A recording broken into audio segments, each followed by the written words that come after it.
Mathieu, Jeff et Pat n'ont pas été réclamés au Ils ballottage. n'ont pas été réclamés au ballottage. Non réclamés au ballottage. Mathieu, Jeff et Pat n'ont pas été réclamés au ballottage. Non réclamés. Non réclamé. Non réclamés. Non réclamés au ballottage. On passe ça? Hey. C'est l'été. Le temps est mort.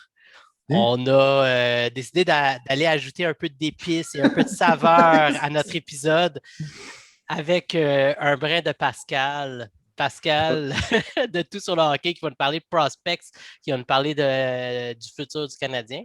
On a nos habituals, nos habituals. Tu m'as vraiment envoyé une photo de mon pied. Ça reste. C'est clair que ça reste. Incroyable. J'avais quand même pas laissé passer ça sur silence. On va reprendre le Matt, t'es fier de toi? T'apprendras. Ceux qui sont sur les plateformes audio, Matt pleure en ce moment. Ouais. Excuse-moi, Pascal, t'as pas vu le message. C'est pas grave, on dirait que ça me tente pas de l'avoir, le message. Un gros inside, mais bon. Depuis avant que le podcast commence, qu'on s'était fait un running gag de photos de nous trois qu'on voulait se mettre en background des autres. Genre, puis Jeff nous avait envoyé une photo de son pied, puis là, de temps en temps, ça revient. Donc, ceux qui sont curieux de quoi a l'air le pied, le pied de notre cher Jeff, c'est le temps sur le YouTube channel. La bonne veine là-dessus.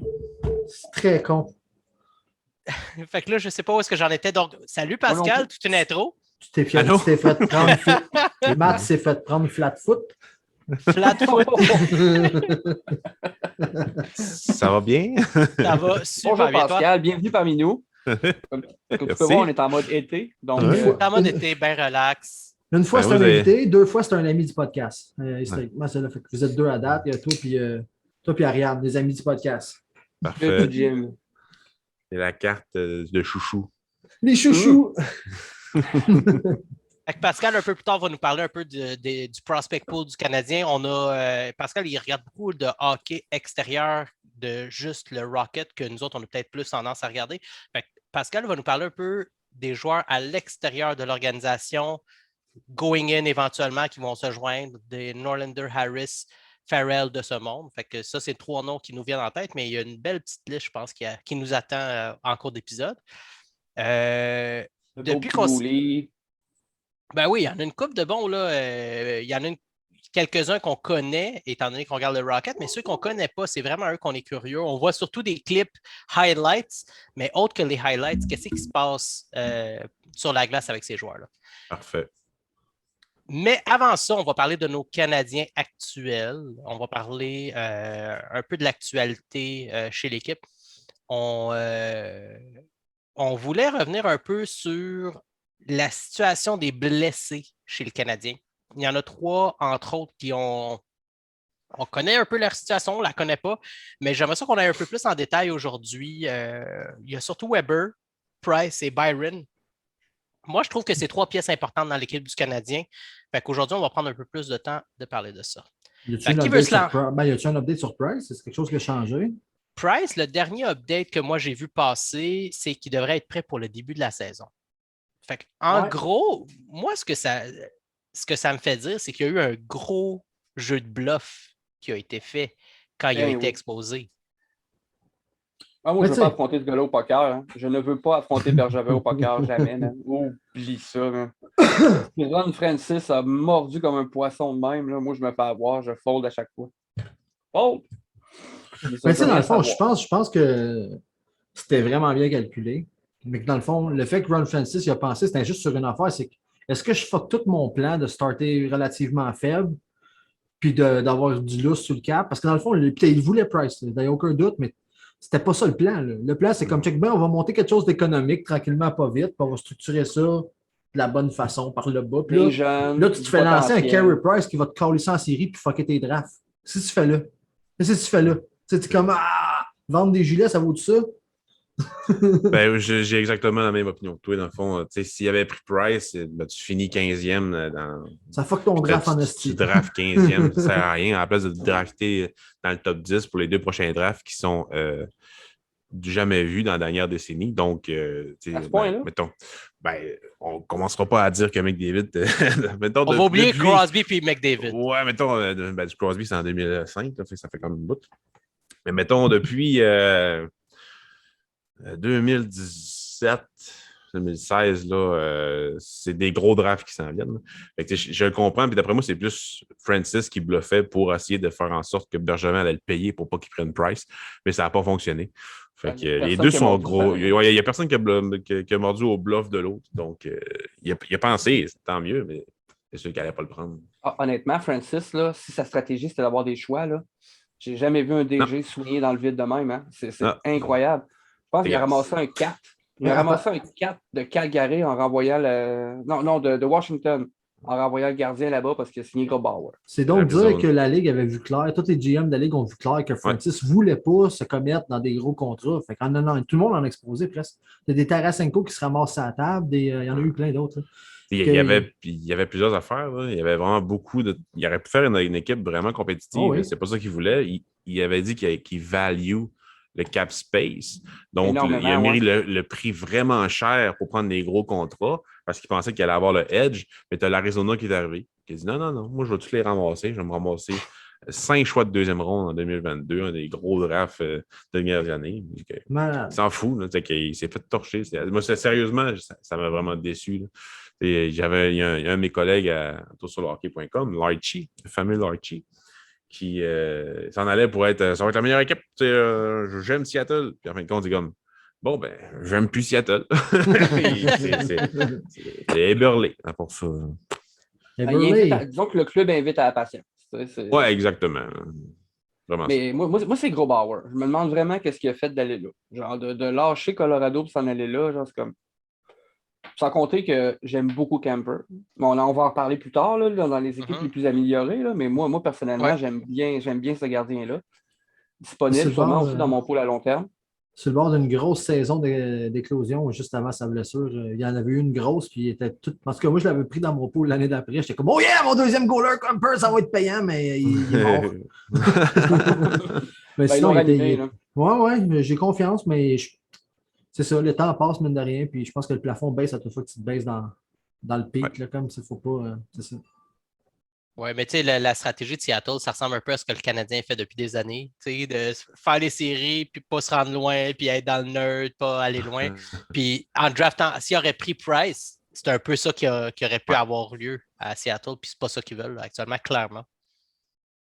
Ah, mais j'ai hâte de voir. Comme je répète, Grobauer, c'est un bon gardien, mais je ne pense pas qu'il va avoir les mêmes performances qu'il y avait au Colorado. Parce que non, il n'y a pas la même équipe devant l'avant. Pas la même équipe, pas en tout. Non, il s'est fait sauver le cul une couple de fois parce que l'équipe comptait des buts et non pas parce que le jeu défensif était au rendez-vous. C'est ce que je pense. J'irais même aller jusqu'à sa nomination au Vézina. Fait que Price, c'était un gros bluff, immense bluff. Êtes-vous inquiet pour sa chirurgie? Moyen. Moyen. Vraiment. Ils sont opérés par les meilleurs médecins du monde, de l'Amérique du Nord, mettons. Fait que, ce qui m'inquiète, c'est l'accumulation de bobos. Ouais, la chirurgie comme telle, non. Mais l'accumulation de blessures, ça, j'avoue que ça m'énerve un peu. Mais le CH a compris ça, qu'il allait jouer pas plus que 50 matchs par saison. C'est pour ça que Jake Allen est là.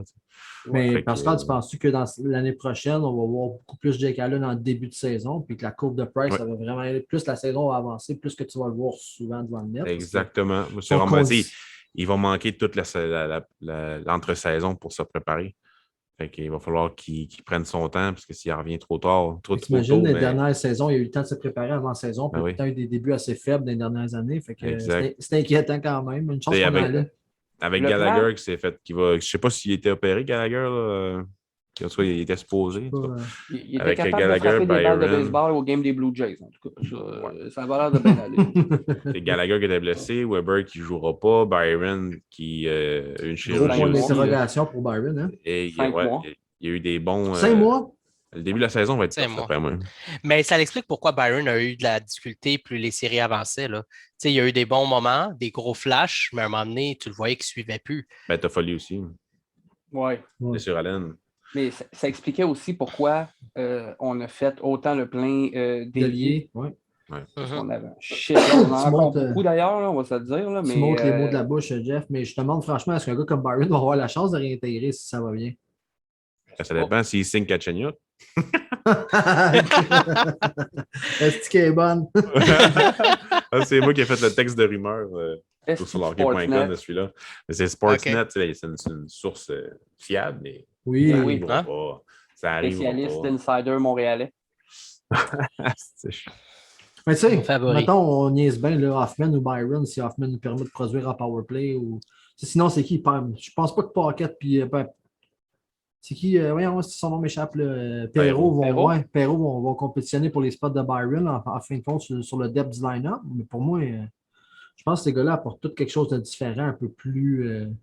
Je ne veux pas rien enlever à Byron. Il a ses 20 buts par saison, presque réguliers, puis des buts clutch souvent, mais. Ouais. Ça fait longtemps que les joueurs ont eu une saison de 82 matchs. Fait que c'est bien d'avoir une grosse profondeur, sérieusement, pour le 82 matchs. Condensé aussi avec les possibles olympiques. Là. Exact, ouais. D'après moi, Byron va arriver, puis il va peut-être avoir des blessures, puis il va rentrer. S'il n'y a pas d'Olympique, qu'est-ce qui va se passer? Trois semaines de break ou est-ce qu'ils vont faire une Coupe du Monde improvisée?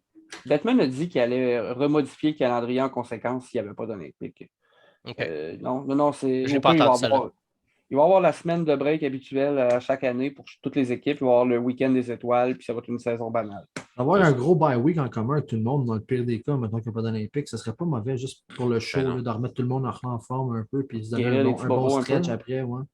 T'es d'accord avec toi? Faire tomber l'enflure. Hey guys, on a-tu enregistré depuis que Dano a signé à LA, guys? Est-ce que tu es en train d'enregistrer le show? Oui, ça, c'est une autre chose. Non, genre juste. C'est l'été, c'est genre, petit mojito.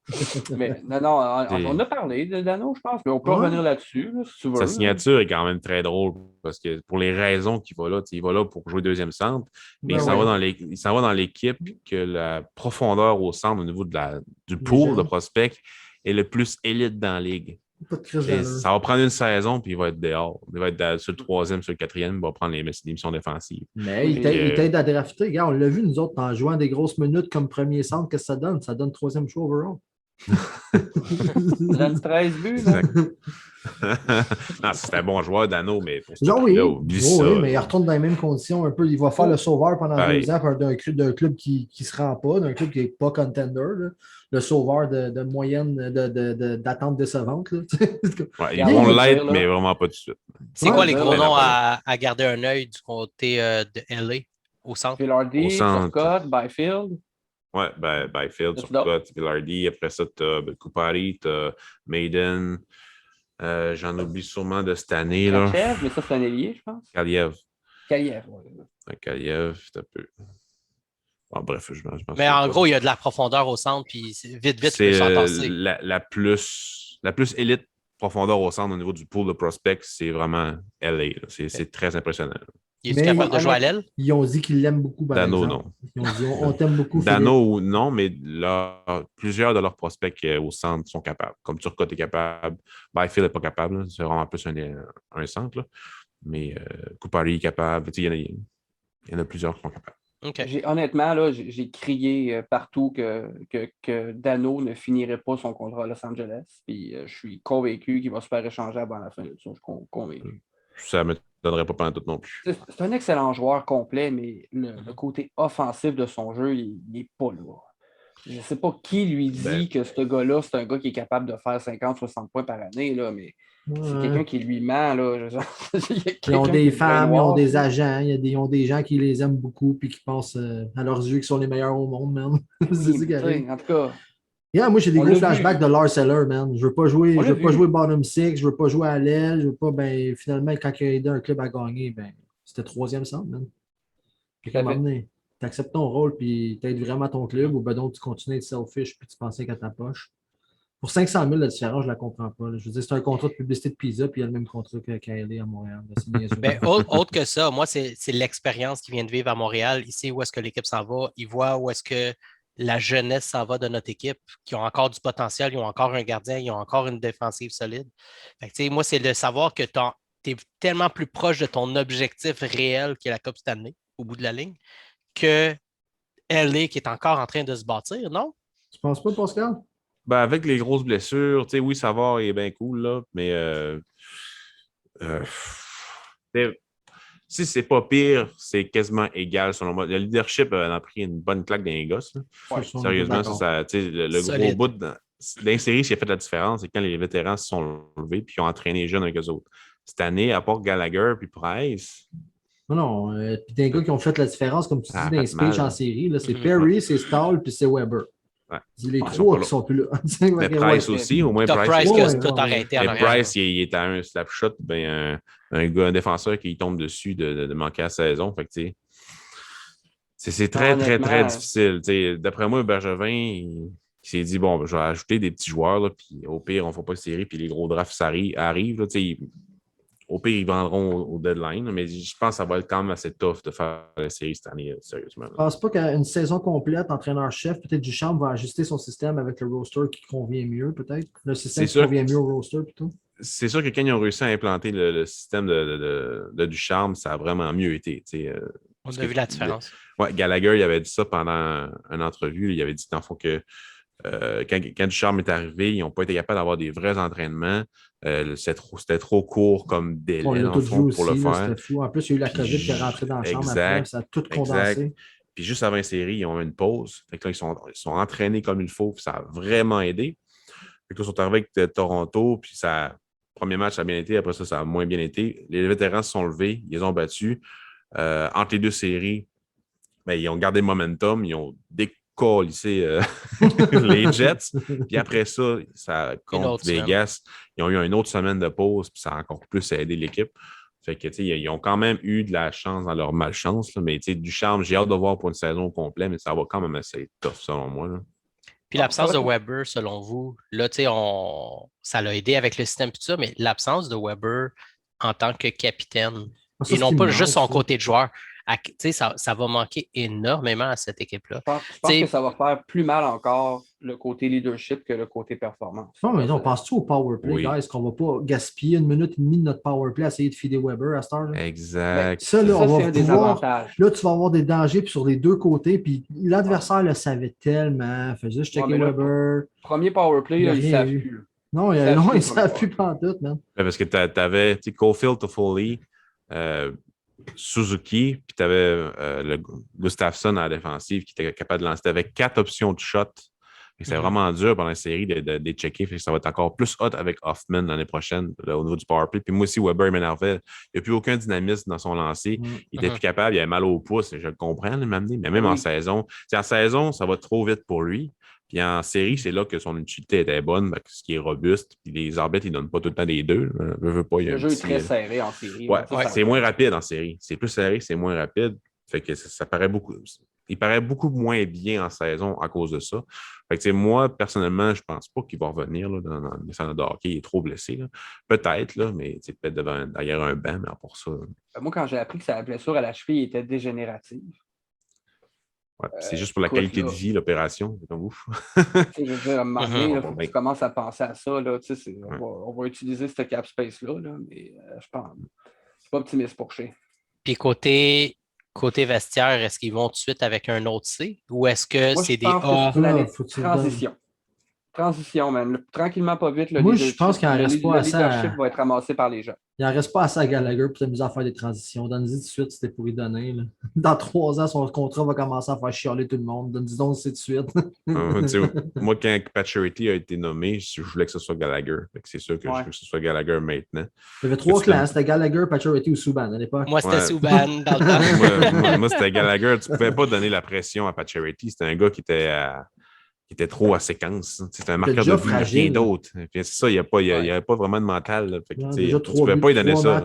3 matchs sans but, tu le voyais qu'il était déjà nerveux. Là, son menton serré, il était déjà sorti dans sa... C'était vraiment stupide. Oui, il y avait le menton des entrevues après 3 matchs sans but. Là, ça nous a donné quand même la grosse citation de Michel Therrien, le pire capitaine de l'histoire. Ça a fait la grosse controverse au tournoi de golf, on s'en rappelle tous.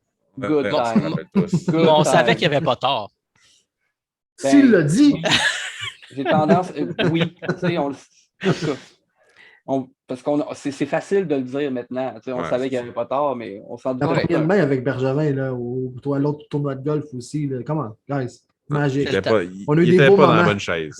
Comme beaucoup de joueurs du Canadien dans les 20 dernières années, il n'était pas dans la bonne chaise. Le gars, là, il est supposément dans la chaise parfaite à Vegas, puis c'est à peu près la même affaire. Là. Il n'a pas encore éclaté son 37 buts, est-ce que je cherche, là? Il n'était pas capitaine. Il n'est pas un moment, facteur. Ben, en tout cas, il n'est pas bien mieux qu'il était.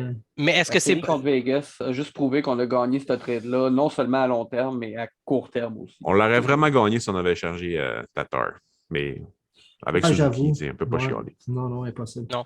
Puis, c'est sûr qu'on a revu le Pacioretty qu'on avait vu dans le chandail du Canadien dans cette série-là. La seconde qui était brassée, la seconde qui était watchée, il était inexistant. Son seul but des séries, c'était dans une course perdante. Y a ça, rien c'est Pacioretty Honesty, ça. Ah oui, c'est. Mais tu sais, tu peux pas demander. Puis un moment donné, il y avait un empty net, c'est comme Pacioretty, il est où? On le cherchait. Mais... à part de ça, c'est du Pacioretty typique qu'on a vu dans les séries. Là. Pacioretty n'a jamais retrouvé ses couilles après le hit de Chara. Man. Ils sont restés sur la place, puis ils ont été ramassés par le préposé. Ils ne sont jamais retournés à sa place. Mark Recchi l'avait dit, il n'est même pas blessé. Il fait bien en esti de bord. Merci, Dr. Mark. Merci. On enchaîne-tu avec nos prospects, guys? C'est là qu'on est. Let's go. Ben oui. Non, mais c'était sûr. Là, on va parler de Drouin un peu plus tard, mais là, pour l'instant, allons-y avec les prospects. Prospects. Mais celui qui nous intéresse le plus, là, celui que nous a amené à t'inviter. Michael Pezzetta.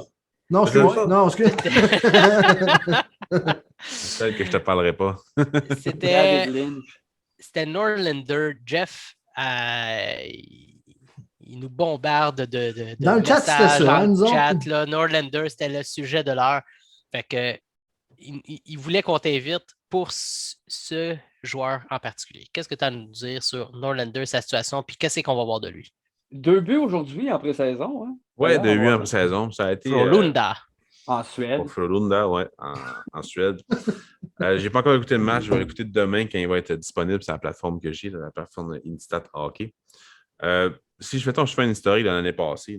L'année passée, il y a eu une très bonne pré-saison, début de saison, offensivement. Il était utilisé 20-25 minutes par match parfois, surtout 20 minutes. Troisième défenseur le plus utilisé de l'équipe la plupart du temps contre les meilleurs trios adverses. Puis ça allait quand même assez bien. En défensive, des fois, il peut être un peu perdu au niveau de ses assignations puis son jeu de bâton. C'est surtout son jeu de bâton qui m'énerve. Mais ça allait quand même bien à cause de sa mobilité. Puis là, il y a eu, après le premier mois et demi, il y a eu une blessure. Quand il est intervenu cette blessure-là, c'était pas pantoute le même joueur. Offensivement, défensivement, ça allait vraiment pas bien. Tu voyais que sa mobilité ne le sauvait pas autant qu'avant. Puis il y a eu une autre blessure après ça. Puis quand il est intervenu, c'était quoi ces blessures, en fait? Il était blessé. Il y avait épaule puis genou. Okay. Si je me souviens bien, c'est épaule puis genou. Puis surtout au niveau de l'épaule, là, je pense qu'il a complètement tassé du jeu. T'es pas à l'aise? Tassé de sa game, moi. C'était complètement un autre joueur. Quand je faisais j'ai fait beaucoup de rapports de match de lui l'année passée.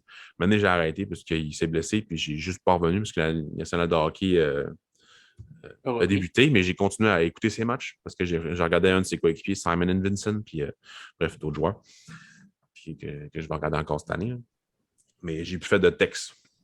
Mais je ne sais pas si vous vous en souvenez, l'année passée, au début de la saison, il y avait plein de highlights. Tous les jours, tous les semaines, il y avait des highlights de Patrick Bexell, de I've Inside Out. Puis, à un moment donné, ça a arrêté, mais parce qu'il n'y avait plus de highlights. En offensive, il avait perdu son swag, vraiment son swag. Puis en défensive, il avait de la misère. Fait que ça allait pas bien.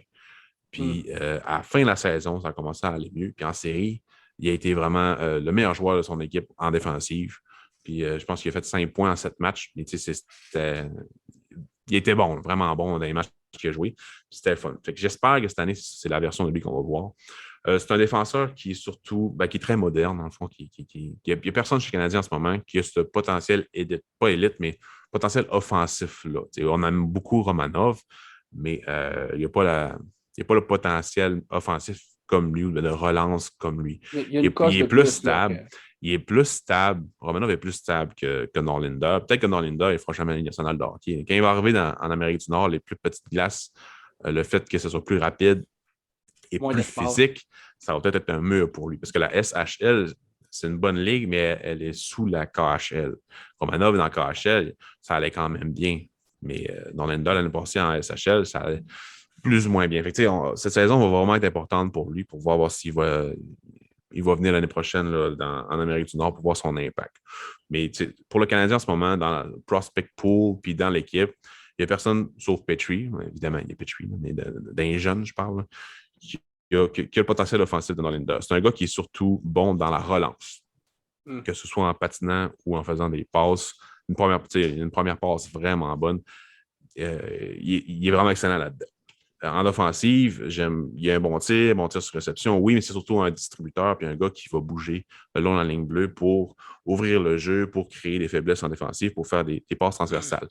En offensive, il ressemble beaucoup à Markov, mettons. C'est pas Markov, c'est pas ça que je dis, mais juste pour vous donner une comparaison là, pour de joueurs que vous connaissez. Ça ressemble plus à ça. Si son skill set se développe à son plein potentiel, quel genre de comparable tu pourrais voir dans les... Mettons qu'il ne floppe pas dans rien, là, optimal. Là. Dans son style, on pourrait comparer à quoi? Faut pas comparer avec ça. Ça, c'est ma spécialité, ça. Ouais, sortir des comparables, d'un peu. Je m'étais déjà noté une affaire là-dessus. Tu on peut y revenir aussi. Non, c'est pas super long. Là. Je l'ai en note là. Ça sera pas long.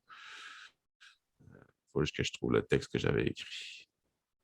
C'est un gars de... Désolé, c'est long. Il n'y a rien là. Non, je vais enchaîner pendant que tu cherches. Là.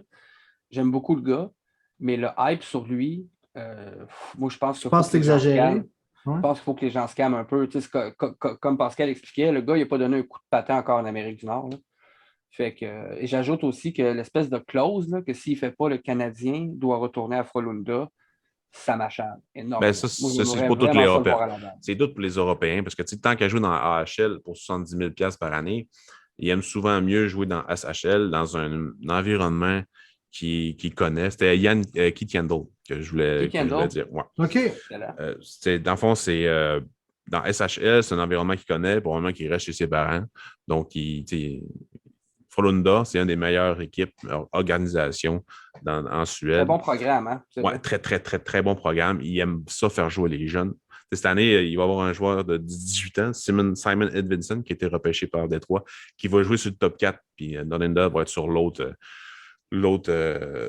paire de défensive, puis ils n'ont pas peur de ça. C'est ça qui est le fun avec Frolunda. Ils n'ont vraiment pas peur de développer les jeunes puis les envoyer dans le national de hockey par après. On dirait qu'ils n'ont pas d'ego. C'est vraiment cool pour ça.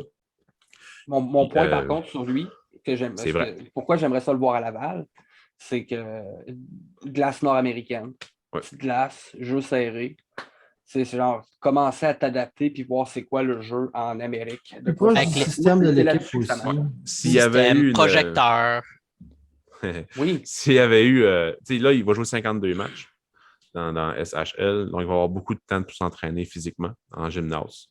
Fait que ça, il ne faut pas me prendre de côté, le mettre de côté. C'est un calendrier plus robuste en Amérique du Nord quand même. Oui, exactement. C'est plus dans ta préparation day-to-day que de pouvoir viser sur le long terme puis un conditionnement optimal sur un an. Mettons. Moi, je suis agréablement surpris du nombre de matchs qu'ils jouent en Suède. Je pensais que c'était moins que ça. Non, c'est 52 matchs. Oui, c'est 52 matchs. C'est quoi le voyagement pour le fun, par exemple? C'est la Suède. Fait que c'est... Contrairement à, mettons, en Amérique du Nord, surtout dans la Ligue américaine, tu fais de l'autobus des longues heures. Là, fait que c'est pas optimal pour ta shape non plus, là, on s'entend. Exactement. C'est mieux. Moi, personnellement, avec la saison qu'il y a eu l'année passée, je le préfère en SHL. S'il avait joué toute la saison l'année passée, puis que ça avait bien été, mettons, 25 points dans 50 matchs, j'aurais dit 20 ans en Amérique du Nord, pas de problème. Mais il ne veut pas vraiment jouer dans AHL. Il veut jouer plus à Montréal. L'année prochaine, il va avoir sa chance. L'année prochaine, là, il va avoir Goulet, Norlinder, Harris. Pas Struble. Là. Ça m'étonnerait que Struble, surtout s'il se blesse encore, on va en reparler probablement plus tard. Et il va y avoir 3 gros défenseurs du prospect pool gaucher qui vont venir, qui vont cogner à la porte. Et Harris peut jouer à droite, mais surtout Norlinder. Norlinder, il joué à droite quasiment toute la saison passée. Puis je crois que dans la pré-saison, là, il a joué à droite aussi. Là. Donc, tu sais, la pré-saison de l'année prochaine va être très intéressante. Puis je crois que Bergevin, il sait ça. Puis c'est pour ça qu'il ne va pas chercher un gros défenseur encore. C'est ça le gros affaire qu'il faudrait qu'il aille chercher en ce moment. Puis il ne va pas, parce que c'est dur à aller chercher. Là. Il va attendre de voir que les kids arrivent. Oui, exactement. D'après moi, les kids vont l'aider. Harris, on aurait aimé ça. Probablement qu'il aurait fait de l'équipe. Mais il veut finir son école là-bas, puis c'est bien correct. Ouais, son papier en finance. Là, ouais. Et pour Norlander, moi, je suis très content qu'il joue en SHL. Puis cette année, ça, je vais probablement écouter toutes ses games. Je vais faire du cross-scouting. Je vais regarder ses games avec d'autres espoirs pour 2022. Donc, je vais être capable de faire des rapports de match quotidiennement, probablement, sur lui. Intéressant. De voir ça. Moi, parlant, le prochain prospect que je veux qu'on parle, qui m'intéresse beaucoup, puis qui a quand même fait la une aussi à cause de peut-être ses craintes, la crainte qu'on aurait qu'il ne signe pas avec nous, c'est le très sympathique et étudiant en finance, Jordan Harris. C'est lui que j'ai envie. C'est lui, en fait, que j'ai le plus envie de parler ce soir, honnêtement. C'est lui que j'entends beaucoup parler de sa mobilité. Tu parlais de Norlander, Pascal, justement, que c'est un défenseur mobile. Je pense que Harris aussi, c'en est un qui est capable de patiner avec la rondelle. Hein. Oui, dans le fond, tu sais, Victor Mété, là. Oh non, non. Non, je te parle de mobilité. Parle de mobilité. La mobilité de Victor Mété était vraiment excellente. Jordan Harris, c'était un peu pareil. Non, mais Mété, il était rushé dans l'Indiana de hockey. Il aurait pu passer 2 saisons de plus dans junior, puis ça n'aurait vraiment pas fait mal. Le Coffel est là avec Mété, c'est vrai. C'est tout un exploit pour un fourth rounder à défense de faire la Ligue nationale à son âge. Juste ça, c'est tout un exploit. À 19 ans, oui. Mais encore une fois, le Canadien a réglé un problème actuel avec l'équipe en rushant un jeune, comme Kotkaniemi, mettons. Ça qui arrive quand tu fais confiance à Schlemko. Pas faux. Mais ouais, pour Harris, je l'ai vu une couple de fois aussi l'année passée. Un gars hyper mobile qui avait amélioré beaucoup son tir parce qu'il manquait beaucoup de force. Son tir était comme Mété, c'était de la merde. Et l'année passée, mais il a réussi à scorer des buts avec des gros snaps. Fait que, tu sais, j'étais très content de voir ça. Et, c'est surtout le jeu physique qui est en ce moment son problème. Mais tu sais, au niveau de son positionnement, son jeu de bâton, couper ligne de passe, à cause de sa mobilité dans les 4 directions, mais il est capable de couvrir un gros territoire. Donc, c'est pas un joueur qui a un gros risque. Tu sais, moi, je le vois comme un top 4-5 dans la salle de hockey. Peut-être 3 si ça va vraiment bien. Mais tu sais, je ne commencerai pas à dire que c'est un top 3 dans la salle de hockey. 4-5, je pense que c'est assez correct. Là, capable de jouer sur le deuxième PP, probablement sur le premier piqué sans problème. Dans la série, peut-être qu'il va avoir plus de misère vu qu'il est petit, là, mais je sais qu'en ce moment, ce qu'il fait, c'est qu'il améliore son poids. Puis le calendrier dans NCAA est assez éloigné, donc il joue dans les fins de semaine. Et toute la semaine, il s'entraîne. Fait que très content qu'il prenne une très content. D'après moi, il aurait été capable de jouer pro cette année, mais il veut finir ses études. Oui. C'est vraiment important pour lui, puis c'est bien correct. Ça prouve à quel point il est mature. C'est bien correct pour lui, puis en plus, il va avoir une grosse équipe cette année, puisqu'il y a comme un petit sentiment de devoir non accompli l'année passée, parce qu'ils ont été éliminés assez rapidement. Donc, avec lui, Struble, puis ils ont une grosse équipe avec Northeastern dans la NCAA. Donc, c'est vrai, Struble est là aussi, hein? Ouais, Struble. En fait, Harris, il joue surtout à gauche, des fois à droite. Puis Struble, il joue la plupart du temps à droite, même s'il est gaucher, mais des fois à gauche aussi. Struble est vraiment utilisé à toutes les sauces. Puis Harris est vraiment le général de cette équipe-là. OK. Puis il se développe super bien avec Northeastern. Il n'y a pas de problème à ce qu'il reste une année de plus. Puis quand ils vont avoir fini en avril, mai, ben, il va venir avec Laval ou bien avec le Canadien, il va signer. J'ai même pas de doute qu'il va signer. Puis il l'a dit dans l'entrevue aujourd'hui à TVA Sport avec Anthony Martineau. Là, ce qu'il veut, c'est jouer avec Montréal. Puis il est très fier que Montréal ait choisi. Puis j'hésite même pas. Ce gars-là va jouer dans les nationales de hockey. Puis il va avoir un impact. Oui, mais tu sais, peux-tu faire un move à la Jimmy Vesey, à la. Non, tu sais, ceux qui ils ont décidé, ils sont arrivés au bout de leurs 4 ans puis ils n'ont pas signé avec leur équipe qui leur a repêché. Will Butcher aussi. Will Butcher. Ouais, Blake Wheeler. Ouais. Il y a tout se peut dans la vie. Là, on ne peut pas dire non, ça n'arrivera pas. Mais c'est quoi le plus gros trou chez les Canadiens? Un défenseur gaucher qui bouge à POC. C'est lui. Il est là. Il est là. C'est Goulet capable de. Oui. Sans compter qu'à Montréal, il peut brûler une année de contrat en jouant une coupe de game en fin de saison aussi. Exact. Ça, c'est quand même intéressant pour ton prochain contrat après. Là. C'est ça. Fait que, j'ai même pas de doute qu'il va signer. C'est le monde qui commence à dire qu'ils ont peur, qu'il y a blablabla. C'est juste pour chialer. Moi, ça m'inquiète pas. S'il signe pas, il signe pas. Qu'est-ce que qu'on fasse? Si le gars veut décider de tester le marché des joueurs autonomes à cet âge-là. Je trouve que ça fait des jeunes greedy, man, ces petites passes droits. Ouais, ça part mal, mettons. Ça part mal une carrière professionnelle, je trouve aussi. Mais tu sais, tu es repêché par le Canadien de Montréal. Puis le plus gros trou, c'est ta position, c'est ton profil. Pourquoi tu signerais pas? Tu vas avoir des grosses minutes pour te faire valoir. Hein, non, c'est ça, exactement. Fait que, en plus, avec les blessures et tout. Il ne peut pas avoir une meilleure chaise, honnêtement, c'est ce que je pense aussi. Puis, tu sais, si le Canadien ne fait pas les séries cette année, mettons qu'ils sont hors du portrait, puis fuck les vétérans, faites jouer les jeunes, puis Harris, il va jouer en fin de saison avec Montréal, pourquoi pas, tu sais. Non, il va signer. Pour l'entourer l'année d'après aussi. Exact.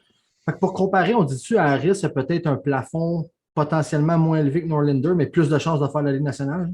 Ouais, je te dirais ça. Plus assuré de se rendre, mais peut-être un plafond moins élite. C'est un très meilleur métier, mettons. Un métier qui n'a pas été rushé dans la Ligue nationale de hockey, puis qui est plus fort un peu. Ouais. Petite question, Pascal, t'es-tu bon en côté analytique? Les stats avancées, tu Ouais. Je sais pas. Plus ou moins. Toi, tu regardes beaucoup, là. Oui, bien, en gros, tu sais, là, tu nous parles de Mété. On sait que ceux qui adorent les stats avancées adorent Mété. J'aurais aimé ça que tu nous en parles un peu, tu sais, de qu'est-ce qui fait qu'est-ce qui faisait de si wow que ce monde-là sont tellement en amour avec lui, puis tout ce qu'ils veulent faire actuellement, c'est discréditer tous ceux qui utilisent le high test pour évaluer les joueurs. Moi, je suis vraiment plus en high test. Tu sais, à cette avancée, je ne me suis pas encore donné là-dedans. Ça ne m'intéresse pas vraiment beaucoup. Mais je ne discrédite pas pendant toutes les stats avancées. Mais c'est quand tu fais juste regarder les stats avancées et tu te dis que Seth Jones n'est pas bon. Ou bien Victor Edman n'a pas eu une bonne saison. Et juste avec les stats avancées. Est plus poche que Tatar. Ben oui. Ça m'énerve. Écoute la game. Écoute la game. Regarde la game. Mais Victor Mété, c'est un gars qui était bon en récupération de rondelles, puis pour amener l'attaque, amener la défensive vers l'attaque. C'est ça qui ressortait beaucoup. Puis Harris est exactement bon là-dedans. Fait que. Et Norlinder aussi, il ne veut pas. Mais Norlinder, des fois, il prend des chemins un peu. Chaotiques. Chaotiques. Et même que tu es chauve, tu perds des cheveux. Il y a eu des highlights. Je vais sûrement avoir une coupelle de. Moins nord-sud, plus latéral. Tu sais, quelqu'un. Tu sais, une passe latérale en avant de ton but, c'est correct. Mais quand tu fais un wrap-around en avant de ton but, tu as un problème en défensive. Wow. Puis ça marche, c'est correct, ça marche. Mais à la nationale de hockey, le gars, il va pas rondelle, il va te rentrer dedans, tu vas tomber, puis il va avoir une chance. Un gros turnaround dans le crease. Ouais, des fois, il aime ça se regarder jouer, on dirait, oh yeah, je suis fort. Fait que, il va falloir qu'il fasse moins ça. Il y a tellement de la place dans la SHL que je le comprends. Amuse-toi, là, fais ce que tu veux. Dans Frolunda, il peut faire ce qu'il veut. Fait que, c'est correct. Mais, es-tu fan de ça, de laisser les gars dominer dans une ligue plus faible une année de plus? On l'a vu peut-être avec Suzuki, une année en OHL qui était vraiment presque inutile. Là, que tu dis qu'il était prêt, mais gars, vas-y, amuse-toi le kid, soit un des meilleurs dans la ligue. Même Caulfield, à la limite, sa dernière dans NCAA aussi. Puis est-ce que Kéké aurait dû rester une année de plus aussi? Kéké aurait probablement dû rester 2 années de plus. Enfin, une année de plus en Finlande, puis une année dans la Ligue américaine, probablement. Mais c'est facile de le dire. La première année, là, au camp d'entraînement, il a pris la place de Plekanec. Il méritait. Mais il aurait dû avoir plus de vision que ça. Dit, mais en Finlande, il y a un gros problème avec l'offensive de ces prospects-là, souvent, quand il arrive en Amérique du Nord. Il a fait 31, 35 points, je ne me rappelle plus. Mais après ça, vois plus loin que. Fait que non. Moi, je n'ai pas de misère à ce qu'ils dominent une année de plus, parce que souvent, ce qu'ils vont faire, c'est que oui, ils vont dominer, mais ils vont travailler sur d'autres affaires. Ils vont vraiment travailler sur plusieurs aspects de leur jeu, puis sur l'entraînement hors glace, parce qu'ils vont être suivis vraiment près par leur équipe, avec des appels quasiment à Twistman. Rob Ramage du Canadien de Montréal, il a vraiment une grosse job en ce moment au niveau du développement. Il appelle beaucoup les espoirs pour faire des suivis et tout. Là. Lui, il doit être vraiment, vu que le Canadien a 100 000 prospects, il doit avoir une grosse job. Là. Fait que, moi, j'ai aucune misère. Goulet, on l'a vu dans la Ligue américaine de hockey, il était capable de tenir son bout. Là. Ça allait bien, mais au niveau de son jeu offensif, il faut vraiment mieux qu'il aille dans WHL, dans la Ligue de l'Ouest au Canada, junior, pour qu'il développe plus son côté offensif avant de passer à l'acte. Passons à l'acte. Fait que ça, c'est intéressant. Fait que là, on a parlé de quelques prospects intéressants. Puis, si je comprends bien, Norlinder, Harris, Struble, tous ces joueurs-là qui passent une année de plus, ça ne change pas. Ça peut aider leur développement au bout de la ligne. C'est très bon pour eux. Puis, je peux te parler plus en profondeur de Struble aussi. Let's go. C'est le prochain. Puis j'en ai un autre aussi que je veux amener à ta liste après. Moi, je veux qu'on touche un petit peu à Goulet aussi après, avant qu'on change de sujet. Pas de problème. Goulet, moi, je veux qu'on touche à Touch Me. Touch Me not. I wanna feel your body. Touch Me sac. Non, dans le fond, ce qui est Strubble, lui, en ce moment, le CH n'a pas de défenseur comme lui. Autant qu'ils n'ont pas de Norlinder, autant ils n'ont pas de Strubble. Ça fait longtemps qu'ils n'ont pas eu de Strubble. Ils n'ont pas de Harris non plus. Il y avait Mété, mettons. Mais bref. Mettons que Harris, c'est moins difficile à trouver qu'un Strubble. Strubble, c'est un gars mean. C'est vraiment un gars méchant sur la glace, qui libère le devant du net, qui est dur à affronter dans les coins de patinoire, qui est très bon en défensive. Au côté mobilité, le bâton, puis tout, ça va super bien. Je dirais qu'il est quasiment au niveau de Harris, qui est genre 2 ans plus vieux. Mais ce qui est plus impressionnant, c'est vraiment son côté physique.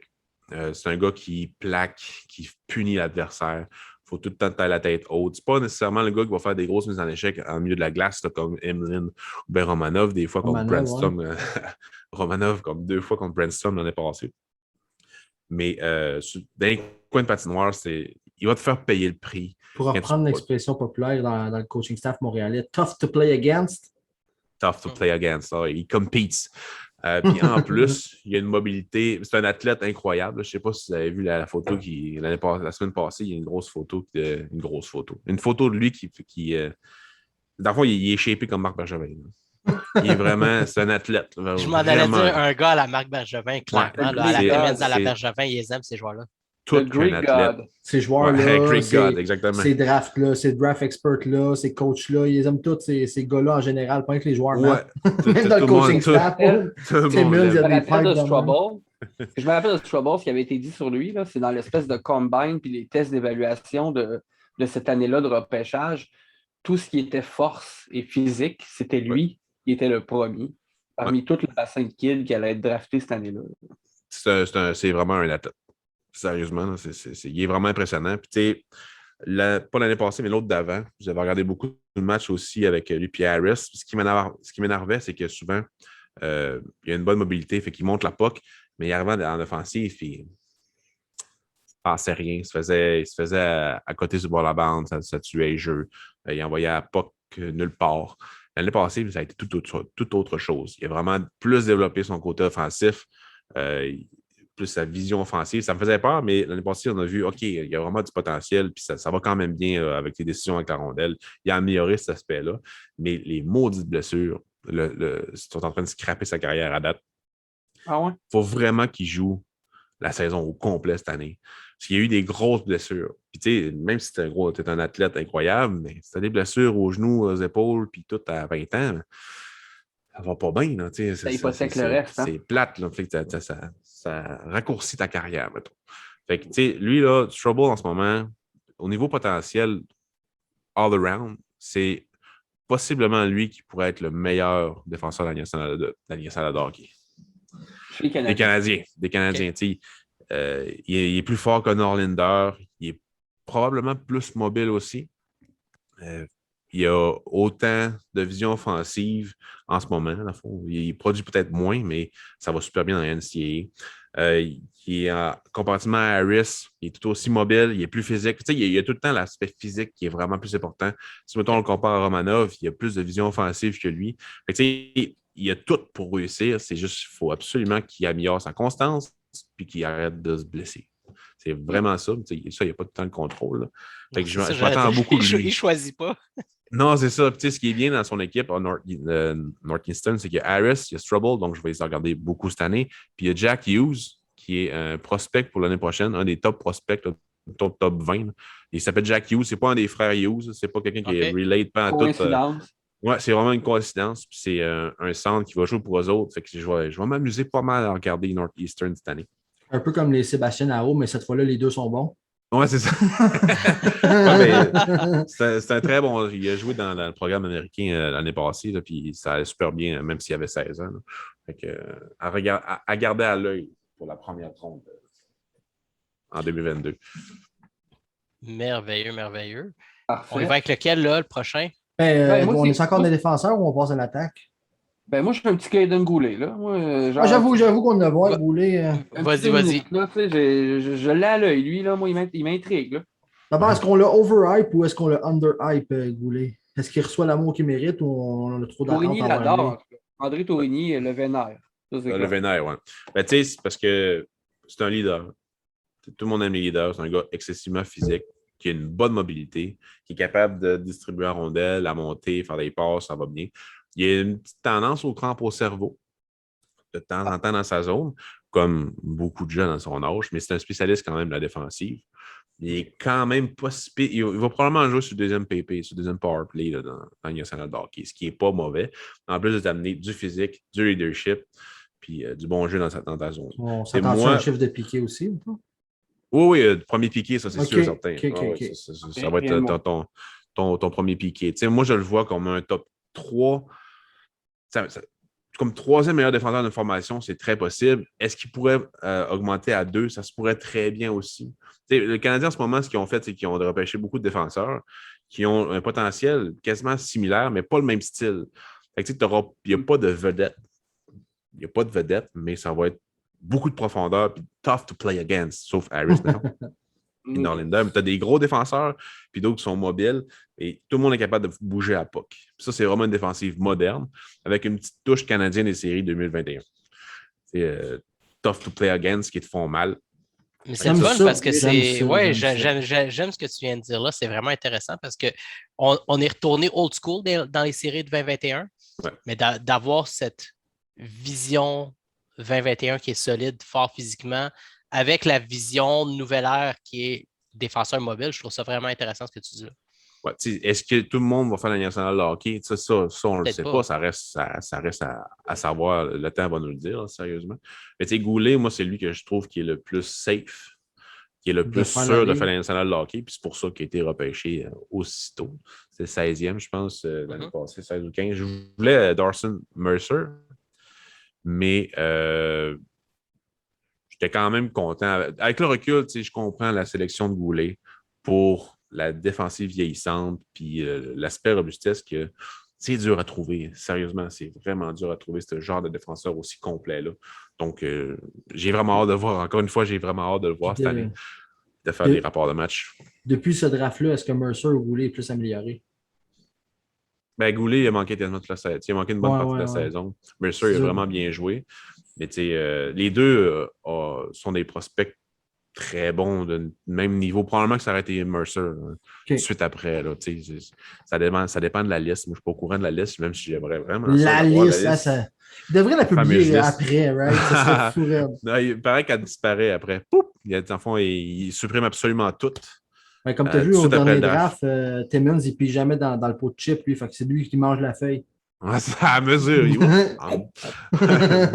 Pour avoir parlé à quelqu'un, il disait que la liste, tout de suite après le draft, il apprend, il achète, puis toutes les informations par rapport à ça, puis il retente à nouveau pour le prochain draft. Comme ça, tu ne peux jamais savoir une couple d'années après qu'il voulait drafter Kreider. Exactement. Exactement ça. La ligue, jamais.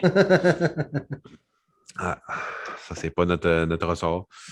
Mais ouais, ça fait que dans tous les noms qu'on a parlé jusqu'à maintenant, Goulet, c'est pas mal lui que je suis sûr et certain qu'il va faire la nationale de hockey. Est-ce que c'est l'année prochaine? Peut-être. Au pire, il ira dans la Ligue américaine, puis une année ou une moitié de saison, là, puis on verra ce que ça va donner. Merveilleux, merveilleux. Si on vire à l'attaque, Luke Tuch. Luke Tuch, bien aimé son tournoi U8, pas U18, mais comment ça s'appelle déjà? Il y a eu le Elinka. Puis, il n'y a pas long, il y a eu un tournoi international.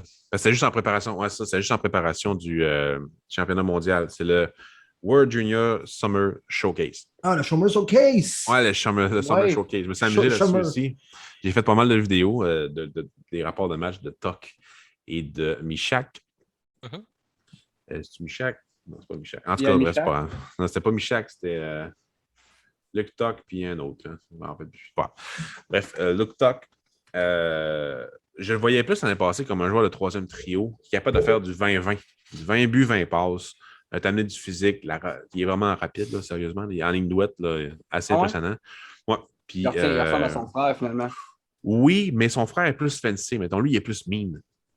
vraiment plus mean, mais son potentiel, mettons, est peut-être offensif, peut-être moins élevé, mais je le vois plus comme un passeur que comme un buteur, comme son frère.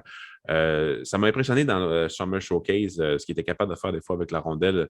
Juste des petites actions, là, dans le fond, il crée un revirement, mais c'est déjà que son joueur est en avant du filet, fait la passe sans vraiment regarder. Et moi, j'aime ça avec un fabricant de jeu, quand il n'est pas nécessairement 3 minutes avec la rondelle sur sa palette. Quand il sait déjà qu'est-ce qu'il veut faire avant que la rondelle arrive sur sa palette puis que la rondelle part aussitôt qu'elle est arrivée. J'aime bien ça, ce genre d'affaire-là, parce que ça déstabilise complètement un corps défensif puis un gardien de but. Puis, Toc, j'ai vu quelques flashs là-dessus que j'ai vraiment aimé. Fait que, tu sais, ce genre de joueur-là, tu vas pouvoir l'utiliser ces 3 points. C'est un peu partout dans ton alignement. Il est bon en défensive. Sur powerplay, il va jouer devant le net. Ça ne dérange pas. Là. Il va jouer devant le net. Il va recevoir un coup de bâton. Il va en donner un. Pas de problème. Très bon. Prendre les retours, des vieilles rondelles. Tu sais, il joue la game comme on aime qu'elle soit jouée. J'aime bien ça, dire ça d'un prospect. Là. C'est un peu old school, mais il y a quand même la mobilité puis le jeu en général là, pour être un joueur moderne. Il va pouvoir jouer avec des joueurs talentueux. Il a la vision pour jouer avec des joueurs talentueux. Puis bien les encadrer, dans le fond, les compléter. Est-ce qu'il va être un gars productif au fond? Je ne penserais pas. Là, mais tu sais, un gars 20-20 puis qui est capable de jouer partout puis de punir l'adversaire en échec avant, tout, tu ne craches pas là-dessus. Là. Ça fait des belles carrières, ça. Ouais, ça fait très Montréal aussi. Ouais, puis tu sais, il y a l'ADN de la Ligue nationale de hockey avec son frère Alex. Fait que, tu sais, pourquoi pas? Mais en fin de compte, cette année avec Boston University, je vais la regarder aussi beaucoup. Fait que j'ai hâte de voir sa progression. Moi, je suis un gros fan de son frère, en tout cas. C'est la première affaire que je me suis dit quand j'ai vu qu'on l'avait drafté. C'est yes, sir, peut-être que quand son frère va être joueur autonome. Ouais, c'est ça. Ça serait pas déplaisant. Hein? Avec lui et Anderson. Là. All in the family. Ouais. Vite, comme ça, y a-tu ouais, Missak? Missak a aussi joué Rockets. Il a joué à Laval. Ouais. Cette année, il va retourner dans la OHL parce qu'il pourra retourner à Laval à cause de la nouvelle règle des 20 games. Il a joué les 20 games nécessaires, lui. Ouais, mais il ne fera pas. Il ne fera pas. L'année passée, dans le fond, l'année qui vient de passer, là, niveau offensif, Missak, ça a été un gros zéro. Il n'a pas produit nulle part. Il a été dangereux beaucoup dans son pays, mais il n'y a rien qui a fonctionné. Ça ne fonctionnait pas à tout. Puis il s'est vraiment concentré sur l'aspect défensif. Puis, on dirait qu'il s'est dit, fuck it, ça ne marche pas défensif. Mais c'est un excellent marqueur de but. Puis c'est un gars quand même assez dynamique habituellement. Et là, il s'en va dans la OHL. Il va jouer pour son équipe. Puis il va aller c'est pour les Bulldogs d'Hamilton, en fait, son équipe. Puis il va aller essayer de dominer cette ligue-là au niveau des buts. Selon moi, il va faire une très bonne saison s'il demeure en santé. Et il va avoir en confiance l'année prochaine à Laval. Il ne jouera pas avec le Canadien l'année prochaine, là, je ne pense pas. Il va jouer à Laval l'année prochaine. Puis, bien content avec ça. J'ai hâte de le voir à Laval. Mais cette année, il faut qu'il se concentre sur son offensive, sur ses tirs et sur comment utiliser ses coéquipiers. L'affaire à son draft qui m'énervait le plus, c'est qu'il ne déléguait pas assez. Il se regardait jouer. Il faisait beaucoup d'affaires par lui-même. C'est pas par un manque de vision. Ouais, pas par un manque de vision, mais par un manque de genre je vais le faire. Mais il est bon dans les 3 zones, fait on ne peut pas y en vouloir, mais cette année, il faut vraiment qu'il apprenne à jouer plus en équipe puis à marquer des buts. Mais pour l'aider là-dedans, justement, là, Hamilton, est-ce qu'ils ont un bon club dans la OHL cette année? Oui, il va jouer avec Chromiak, qui est un gars qui a été repêché en 5e ronde l'année passée, qui aurait dû être repêché avant, mais c'est pas grave. Puis par Zaid, c'est pas Chromiak. Je ne me rappelle plus, super. Mais oui, ils ont un très bon club. Il va jouer sur ils ont un bon club. Est-ce que c'est un club qui va faire la Coupe Memorial? Non, là. Mais il va jouer de partout, toutes les situations. Premier piqué, premier PP. C'est important. Premier trio, c'est ça que tu veux. Puis c'est bon pour lui, ouais. Ça me fait penser à Dano. Qui pense qu'il est bon à l'attaque, mais qui s'est relégué à un jeu défensif. L'homme qui voulait son rôle. Puis qui veut jouer sur tous les... L'homme qui voulait son rôle. Comment tu peux être sur une ligne qui produit autant puis prétendre avoir manqué d'opportunités à l'attaque? C'est comme, c'est quoi, Gallagher puis Tatar, ils ont fait de quoi eux autres? Comme si je comprends pas. Je suis encore dans le Zach Dano, guys. On en parle-tu pas, ouais? Yes. Ce qui m'énervait le plus avec Dano, c'est que souvent les jeux offensifs mouraient avec lui. Oui, 100%. Mais bon, par la force des choses, par son par son acharnement, il réussit à produire, mais c'est pas ça que le Canadien a besoin en ce moment. A besoin. À 6,5 millions, c'est pas ça que le Canadien a besoin en ce moment. Non. C'est ça. Mais il joue avec Kaliev à part Saint-Michel. Je me suis trompé avec en tout cas, avec Shane Wright. Excellent, excellent. Next. Est-ce que Pascal, tu pourrais nous parler de Sean Farrell, s'il vous plaît? Oui, Sean Farrell. Il était supposé aller jouer avec Harvard cette année, mais il n'a pas pu parce qu'ils ont annulé leur saison dans NCAA. Fait qu'il est allé avec le Steel de Chicago, qui est la meilleure équipe de la USHL. C'est pas grave. Il a vraiment dominé la ligue. Ouais. USHL, c'est comme un peu... c'est la Ligue junior des États-Unis. C'est équivalent un peu à la JMQ, si vous voulez. La NCAA, c'est plus haut, là. Mais si vous voulez, c'est comme un peu la JMQ. La NCAA, genre entre la Ligue américaine et la JMQ, mettons. Oui, ça c'est sûr. Parce qu'il y a des joueurs de 24 ans. Okay. Des joueurs pas mal plus vieux. Ouais, ça joue assez vieux dans cette ligue-là. Mais ça joue moins cochon que la Ligue américaine, right? Parce que tu as un goon qui essaie de sortir de temps en temps et d'impressionner quelqu'un avec un gros crise de ouais, non, mais tu sais, c'est une ligue universitaire. Ça bourrait. Je pense. Ils n'ont pas le droit de se battre dans cette ligue-là, je pense. Il y a une très bonne question. Ça se peut très bien. Les sont expulsés, je pense. Ça se peut très bien, mais je ne penserais pas, mais ça se peut. J'ai pas. Je regarde dans ma tête et je suis comme. J'ai jamais vu de bataille dans NCAA. Ça se peut très bien. Il n'y a rien qui me vient non plus. Pas de mêlée, de bataille, de goaler ou whatever. Non, jamais rien vu. C'est ça. Fait que, pour Sean Farrell, j'ai hâte de voir dans NCAA, mais il a vraiment dominé là, solidement la ligue l'année passée avec Matthew Coronato qui a été repêché cette année en première ronde par Calgary, je me souviens bien. Tout comme marqueur de but. Farrell, c'est un gars qui est bon dans les 3 zones, qui est un excellent fabricant de jeu, qui manque de puissance. Donc, ça va être ça dans les 2 prochaines années, probablement qu'il va jouer les 2 prochaines années dans NCAA. Je l'ai quand même en haute estime. J'espère solidement qu'il va jouer dans le national de hockey, ce gars-là, dans le top 9, peut-être top 6 si ça va bien. Là. Il a le jeu défensif. Non, il est tout petit, c'est ça le problème. Puis il manque un petit peu d'explosivité. Il faut qu'il prenne de la masse puis de la force dans ses jambes pour être utile dans le national de hockey. Mais il a la vision, il a le potentiel pour. Puis une fois qu'il va avoir de la masse, on aura une meilleure idée là, de où ce qui s'en va là, dans son futur. Là. La NCAA va l'aider, justement. Comme Caulfield. Là, Caulfield, le monde voulait le voir très vite, là, mais ça l'a beaucoup aidé pour son jeu défensif et pour prendre de la masse pour être prêt chez les pros. Et Farrell, il a plus besoin un peu que la NCAA que Caulfield, mais ça va tellement l'aider là, pour tout ça. Pour au moins les 2 prochaines années, là, c'est vraiment là sa place, puis c'est correct. Très bien. Puis on pourrait parler aussi du draft qui vient de se faire, si vous voulez. C'est ça, moi j'allais pogner tac au tac là-dessus, justement. Plus question de où est-ce qu'on suit les prospects qu'on a draftés cet été, dans le fond. Puis si on suit la liste, ben là, Mailloux va rester en OHL, là, je présume. Ça risque pas d'arriver. Mais Riley Kidney, on pense que ça va rejouer dans la JMQ, ça? Oui, au moins 2 ans dans la JMQ avec le Titan. Puis Next Kapanen, I guess? Oliver Kapanen, il va jouer en Finlande. Au moins 2 ans, fort probablement. Un très bon marqueur de but, un gars offensif, très responsable aussi. Excellent en centre de mise en jeu. Pendant mon scouting cette année, je n'avais pas remarqué ça. Mais pendant le World Junior Summer Showcase, agréablement surpris. 62% dans le set de mise en jeu. Il a dominé solidement. Quand même, c'est solide. Solidement dominé. Puis il prenait toutes les grosses mises en jeu. Puis il gagnait quasiment toutes. J'ai été agréablement surpris. Et proche du net, il est vraiment dangereux. C'est pas un très bon fabricant de jeu. Il est capable de faire bouger la rondelle, là, ça va quand même bien, mais c'est vraiment plus un gars qui veut scorer. Il va plus créer ses chances marquées en utilisant ses coéquipiers, mais pour qu'il renvoie la puck. C'est comme, tu me leur donneras, il se libère. Puis, un genre d'artiste du give and go.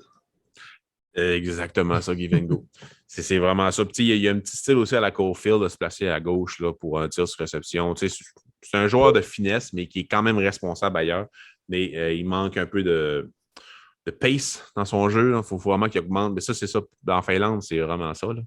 Son jeu physique puis son pace, il faut qu'il l'améliore. Mais il a le talent, puis je comprends pourquoi il a été repêché en 2e ronde. On ressent une petite affection dans ta voix quand même. C'est un gars que tu vas suivre, je pense, cette année. Oui, ça, c'est sûr et certain. Parce que ce qui est fun, c'est que le CH a repêché un peu partout. Là, c'était les États-Unis. Là, cette année, ça a été l'Europe puis le Québec. Québec énormément. Dimitri Kostenko. Kostenko, un Russe un peu à la Norlinder. Vraiment un gars de mobilité. À fond, je me suis fait dire par un gars qui travaille pour le Canadien que de toute l'histoire de la MHL, qui est la Ligue junior de Russie, que de tous les espoirs qui ont joué là, draft -2, draft -1, c'est-à-dire 16 ans, 17 ans, c'est lui qui a produit le plus. Puis j'ai checké, ça n'avait pas l'air d'être vrai, mais sur Elite Prospect, des fois, il y a des affaires qui passent. En tout cas, c'est pas tout le temps précis. Fait que si lui le dit, ça devrait être vrai. Fait que tant qu'à souligner de Yannick Saint-Jacques? Ça ressemble à ça. Ouais, c'est ça. Tant qu'à swinguer pour un Brett Lernout ou bien pour un Jacob Le Guerrier, ben, swing pour un gars qui est mobile, qui a quand même un bon lancé, qui n'est pas super bon dans sa zone, mais c'est pas grave, là, c'est la MHL, c'est normal, il va travailler là-dessus, c'est pas grave. Fait que, tu sais, swing pour un gars comme ça, puis on verra ce que ça va donner. J'ai bien aimé ce que j'ai regardé. Je le connaissais de nom, mais je ne l'avais pas vu jouer cette année. Fait que ce que j'ai fait avant de faire son profil, j'ai fait un profil avec une vidéo de genre 9 minutes. Je suis allé regarder plein de matchs. J'ai regardé des shift by shift. Après, j'ai regardé des games complètes avec des vidéos d'environ 20 minutes qui montrent tout ce qu'il a fait dans une game. Ça fait vraiment bien pour optimiser ton temps, pour voir un peu son profil. Puis, étonné, j'ai hâte de voir cette année. Il est dans quand même un bon programme avec Spartak. Donc, on verra ce que ça va donner. Est-ce qu'il gradue KHL ou bien il reste dans sa ligue junior? Non. Il va probablement jouer en VHL puis MHL cette année, c'est-à-dire la Ligue américaine, mais en Russie. Puis le junior va probablement se souiller entre les deux. J'espère la VHL, ça a quand même bien été l'année passée. Donc, on verra là, ce que ça va donner. Là, mais j'ai espoir que ça va être la VHL. Ils ont repêché un autre Russe aussi. C'est Sobolev, Danny Sobolev. Ouais, Sobolev qui va jouer. Il n'a pas joué l'année passée. Il est venu en Amérique du Nord, il était supposé jouer pour Windsor dans la OHL, mais saison annulée, donc il n'a pas joué. Puis ce qu'il a fait, c'est qu'il s'est entraîné toute l'année. Ah, il n'est pas allé, il ne s'est pas rapporté un club en Europe. Non. Il est resté en Amérique du Nord, il s'est entraîné toute l'année. Il est passé de genre 154 livres à 200 livres, mais de muscles. C'est ça que le gars du Canadien m'avait dit. Puis il mesure 6 pieds, puis il pèse 200 livres. Puis c'est un train. Ouais, c'est OHL qui va jouer cette année, t'as dit, right? Ouais, pour Windsor, le Spitfire de Windsor, puis je vais faire beaucoup de rapports de match. C'est ça qui est le fun. Les Canadiens ont pris des joueurs dans le WHL, dans les OHL, dans USHL, dans NCAA, en Russie, en Finlande, en Suède. Là, je vais m'amuser cette année. En tout cas, on a plusieurs de la Q aussi. Là. Il y a Trudeau, Simoneau. Je vais m'amuser dans... T'as-tu un coup de cœur dans Q surtout? Ouais, c'est une bonne question. Kidney, c'est facile à le dire, mais j'ai toujours aimé Simoneau, solidement. Ouais. Moi, Joshua Roy, il a tout pour réussir, mais il n'a pas le cœur. Je veux vraiment qu'il améliore son cœur, mais... C'est pas facile. C'est pas facile. Ouais. Il va dire dans les médias que j'étais avec l'ancienne équipe des Sea Dogs, mais il n'y avait pas de programme pour bien manger, puis blablabla. Il parlait contre son ancienne équipe. Le blâme sur quelqu'un d'autre. Ça m'énerve. Mais tu sais, je vais lui donner une chance. Il reste un gars qui avait 18 ans. Ils sont plus jeunes. Puis il a toujours été bon. Fait que là, lui, il va falloir qu'il travaille pour qu'on l'aime. Là. Mais moi, j'ai toujours aimé Simoneau. Toujours, au même parcours que Harvey Pinard un peu. C'est le genre de joueur que les Québécois adorent et qui ne mettent pas trop de pression dessus. Drouin, Roy, c'est le genre de profil que le monde il met de la pression. Je parle de Joshua Roy, là, qui met de la pression pour qu'ils produisent parce qu'ils savent qu'ils ont du potentiel, mais que des fois, ils ne se mettent pas tout le temps à fond. Là. Mais là, Simoneau, Harvey Pinard, pas les problèmes avec ces joueurs-là. C'est des joueurs qu'on sait ce qu'ils vont donner, qui donnent à tous les soirs un peu comme Gallagher. Fait que moi, j'ai toujours aimé Bégin de ce monde. Exactement, mais plus de potentiel quand même. Harvey Pinard, si on devrait le voir quelques matchs dans la Ligue nationale de hockey cette année, ça ne m'étonnerait pas pendant tout. Puis Simoneau, d'ici ça ne m'étonnerait pas pendant tout qu'il remplace pour des blessures cette année s'il y a des blessures. Mais Simoneau va suivre un peu le même genre qui a été repêché à sa 3e année d'éligibilité. On a 2 ans pour le signer. Le Canadien a 2 ans pour le signer. Il va jouer une année dans l'IHMQ. Probablement un contrat Ligue américaine, il va jouer 1 an. Puis après ça, si ça a bien été, ils vont le signer. Contrat de 2-3 ans avec le Canadien, comme RHP, comme Harvey Pinard. Là. Je m'attends vraiment au même progression. Puis au pire, s'il ne fait pas une nationale de hockey, il va rester à Laval. Ça va être un bon joueur pour eux autres, pour les jeunes, pour les Québécois, pour partout. Fait que, c'est une très bonne sélection. Puis avec la sélection de la première ronde, on peut comprendre les 4 joueurs à la GMP qui ont choisi. C'est pas on n'est pas capable, on comprend. Non, arrête. Comme il dit, c'est juste que ça a bien tombé. Moi, je crois que... c'est ça. William Trudeau... vas-y, excuse. Oui. William Trudeau aussi, il est super bon. Il est bon dans sa zone, mais il a pas sa mobilité n'est pas en tout là. Il manque un peu de puissance aussi. Mais c'est un gars qui il sait comment jouer au hockey. Il a une bonne vision, il connaît les systèmes, il est capable de délier les jeux adverses. Ça va quand même bien à ce niveau-là, mais il faut absolument qu'il augmente sa vitesse parce qu'il est tout le temps en retard. Puis, ça ne me tente pas de voir un Guillaume Le Tendresse, mais en défensive. Donc, faut qu'il améliore tout ça, là, parce que sinon, il ne fera pas la ligue. Là, mais il a du potentiel. Il a fait 31 points en 40 quelques matchs l'année passée. Ce qui est très bon dans la GMQ pour ce genre de joueur-là. Il va jouer dans une bonne équipe. Donc, pour Charlottetown. Donc, très content pour lui. Là, fait que j'ai hâte de voir cette année. Je vais le regarder beaucoup aussi. Je vais faire des rapports de match au fond cette année pour la Q, pour la OHL, la WHL, NCAA. Fait que, tout le monde va y passer. Est-ce que je vais faire 15 rapports de match par semaine? Non.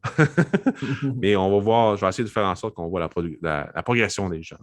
Juste vite pour nos auditeurs, c'est où qu'ils vont voir ces rapports de match-là? Mais attends, on va le plugger à la fin, on a le temps. Juste rapidement, très rapidement, Joe Verbetic. Verbetic, le gars-là, il va jouer dans OHL. Ouais, puis il paraît qu'il est très bon. Moi, je ne l'ai pas vu beaucoup jouer. Gros, hein? Très bon. Ouais, très, très gros. Dans le fond, tout le monde veut des gars-là qui ont un gros gabarit. Puis très athlétique. Oui, exactement, comme un peu l'autre, là. Comme Vasilevski. Puis, enfin, il paraît qu'il est bon.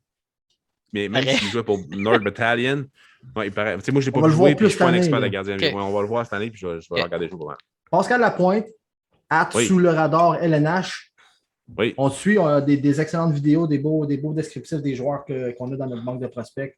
Super plaisant de te suivre. Matt, veux-tu rappeler ça rapidement? Donc, je t'ai pris flat foot. Vraiment, mais c'était un super show.